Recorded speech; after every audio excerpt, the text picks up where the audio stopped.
A few years back, I discovered the natural approach or comprehensible input approach, and I've been a huge fan ever since. I've used it for Italian, for Swedish, and now I try to apply it in all other languages I'm learning, in which I have at least an A2 level or for which I understand already because it's like a similar language to one I've learned before. What I'm going to tell you today is something I was reflecting on yesterday, actually, while I was showering. It just somehow made click, and I realized actually you can apply this method to anything. It's not just related language learning. We'll talk about this in this video. If you are a patron, thank you very much. If you would like to support me, why not consider becoming a patron or just, maybe giving me some coffee on Ko-Fi. That would be cool. And let's get started.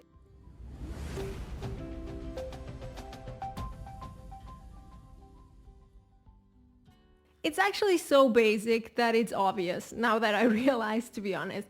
And I've realized that the topics I struggled the most, it was just because it was super theoretic at school. And it was just about learning by heart, but not really about wanting to learn the topics we were talking about. It was just, okay, I have this topic, I need to learn it, and I need to know everything so that I can pass the exam. But it was never about, wow, this is so interesting. I'm really looking forward to learning this. And I think there are two reasons for this. So on the one side, it was kind of presented in a very theoretical way. It wasn't, maybe there wasn't many pictures. It wasn't related to any emotions. So for instance, if we were learning about the Civil War, we were not talking about we were not reading maybe a letter from a mother to a son or something like that, where you would have really felt, okay, this is something that actually happened to actual people. I mean, I know it's basic, but it's like when you read the news and you read an article and you just read it and it doesn't feel real to you. But if you see a video, it just feels a lot different. Right. So I think on the one hand, it was very theoretical. And as a kid, you couldn't really feel like this actually happened. It was more about, oh, I need to learn this because I have an exam. so, so this was like the wrong focus, I think. On the other hand, what we have with comprehensible input, what makes it comprehensible is that it's adapted to your level. So when I was at university and took some programming courses, I felt like it was too advanced from the beginning on. So in that regard, it wasn't comprehensible for me. It was just some language, some words, some theory that I actually felt I had no access to because it was just already from the starting point so advanced and packaged in a way that I couldn't understand it. I struggled a lot, but made it and was able to pass. But it's been years and I always kept telling people, programming is not for me. Like, I'm not good at it and I will never be able to learn it. And I think this is like the wrong mindset. I think it was presented to me in a way that wasn't adapted to my needs. I was a complete beginner and was consuming as if I was starting with Chinese and would start consuming input for A2, for an A2 level or equivalent. I would feel very frustrated. Maybe for a programmer or for a Chinese native speaker, that would be adapted. That would be easy enough. But for someone who's getting started, it's just frustrating. It's like, I don't understand anything. Maybe it's my fault. Maybe I'm not intelligent enough, or maybe it's not the kind of thing I can learn.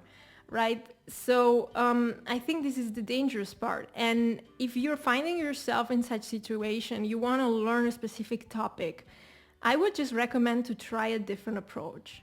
So let's say if you've been trying a very theoretical approach, maybe just look for a course online. Nowadays, there are courses that are like very, very visual and made for real beginners and that maybe cost, I don't know, $10 or something like that. So this type of material does actually exist and I feel like it's a game changer.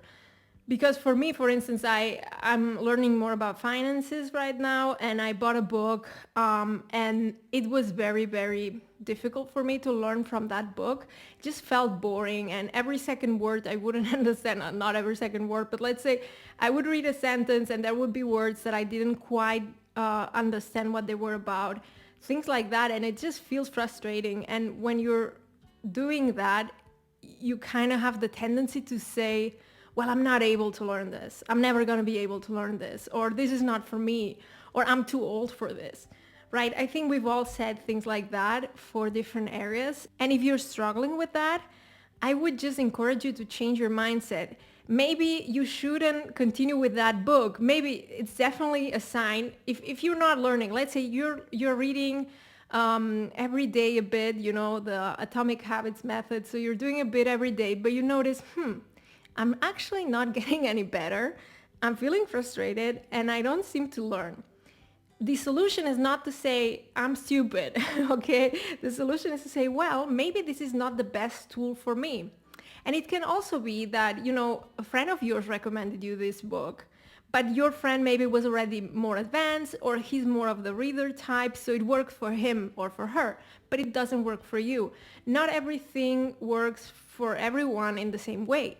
So for instance, in my case, I decided just to look for a course that was very visual and basic, and that went from the very basic to kind of advanced levels, and with exercises and things like that, and just very practical.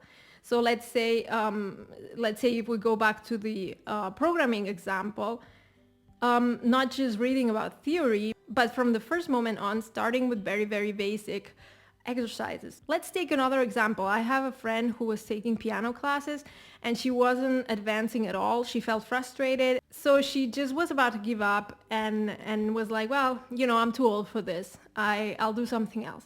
And actually, I don't think there's too old for anything. I think we're always comparing ourselves to others. So if you go attend some classes, some piano classes, and you're the slowest one, so what? If you're having fun and you're learning something, it doesn't really matter. But we have this idea that we always have to be the best, or, be good at things. You can have a hobby and be bad at it. It's an option too. But it also can be that this is not the best course for you. So in her case, they were doing, very basic songs, and it felt like it's what you have to do, but it was boring to her in a way, so it wasn't motivating. And so she found a course online where she would just simply try to play songs that she liked that were, let's say, interesting to her because she knew the songs, but those weren't difficult songs per se. But in her case, she just struggled with these children's songs and these very basic songs and just repeating certain movements.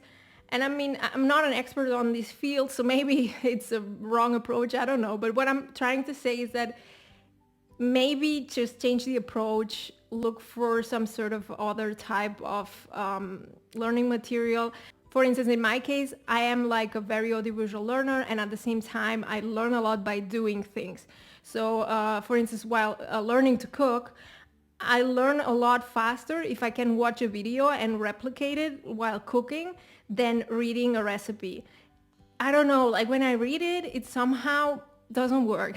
I don't know. It's just the way my brain works out things. So I am audiovisual. So for me to learn to cook or to improve my cooking skills, I really prefer taking videos, just watching a video and trying to copy it than reading a recipe. But it's not like everyone should do that. Everyone should kind of find a way to learn things. Like, what's your way of learning things that makes it more fun and that is more adapted to you? Of course, if I don't know how to cook, if I want to make it comprehensible, I will start with very easy recipes and just keep building up. I won't start with a very complex recipe that takes 5 hours. So I think it makes sense to start from the beginning, but make it in a way that it's fun and understandable for you. I hope this made sense. What do you think about it? Are there any areas of your life where you're like, I would love to learn this, but I feel like I'm not good at it and I will never learn it? And I think it's also about what we talked about. There are areas where you will be more gifted than others. Let's say I learned to cook but I'm not a professional cook, okay? Like I learned, I improved, but like, there's so much I can learn. At some point, maybe I won't improve anymore, and that's okay. And that applies to I think any areas, hobbies, or topics you're interested in. My message here would be just don't give up just because you feel like you're not making progress. Instead of giving up, change the approach. Okay, like that's my message. If you would like to share some of your experiences, it would be great. So leave a comment down below. You can also like, subscribe, and share. This helps me a lot, and I hope to see you very soon. Bye bye.